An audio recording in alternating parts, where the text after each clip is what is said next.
কলকাতার ফেলু বকশী সিনেমায় অভিনয় করেছেন দেশের আলোচিত নায়িকা পরীমণি। দেবরাজ সিং পরিচালিত এই সিনেমার প্রচারণায় ভিসা সমস্যার জন্য যেতে পারেননি নায়িকা।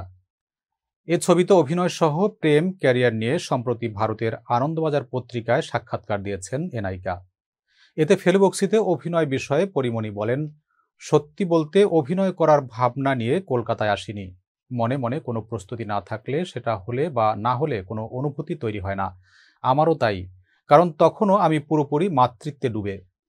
পদ্ম আরও ছোট, ওকে সামলে কি করে কাজ করব সেটাই একমাত্র চিন্তা। ওকে ছেড়ে কাজ করার ভাবনাও নেই।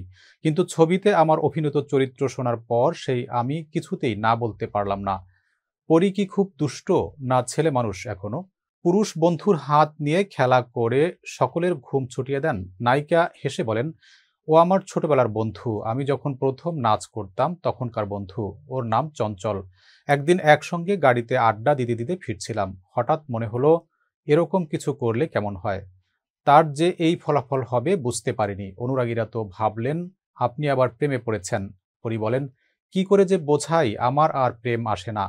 ওই জন থেকে বেরিয়ে এসেছি। সকলের শুভেচ্ছা পড়তে পড়তে মনে হলো বুঝি বেশি বাড়াবাড়ি করে ফেলেছি। পরের দিন ঘুম থেকে উঠে তাই সমাজ মাধ্যমে ভিডিওর পুরোপুরি অংশ দিয়ে আত্মসমর্পণ করলাম। কথায় কথায় পরী বলেন, তবে যার বিয়ে তার হুঁশ নেই, পাড়াপড়শির ঘুম নেই। আমার সেই দশা। আমার প্রেম নিয়ে আমার যত না ভাবনা, মাথা ব্যথা বাকিদের যেন বেশি। আমার প্রেম হলে ওদের যে কি সমস্যা দেখি, মন টনও ভেঙে যায়। আমি কারো হব না তাতে লোকে খুশি, একজন কারো হলেই বিশাল ব্যথা। সবাইকে জানাতে চাই আমি কারো নই, তোমরা খুশি থাকো। পরীমণি নতুন করে প্রেমে পড়তে নারাজ। জীবন কি তাকে বড় করে দিল? এ নায়িকা বলেন, জীবন অনেক কিছু শিখিয়ে দিল, অনেক রকম ভাবে চলতে শেখালো। সম্ভবত আমার এখন সেই অবস্থা যাচ্ছে। তাছাড়া এত প্রেম করেছি, আমার মতো ফাটিয়ে প্রেম বোধ হয় ইন্ডাস্ট্রিতে কেউ করেনি। আমার প্রেমের কোটা শেষ।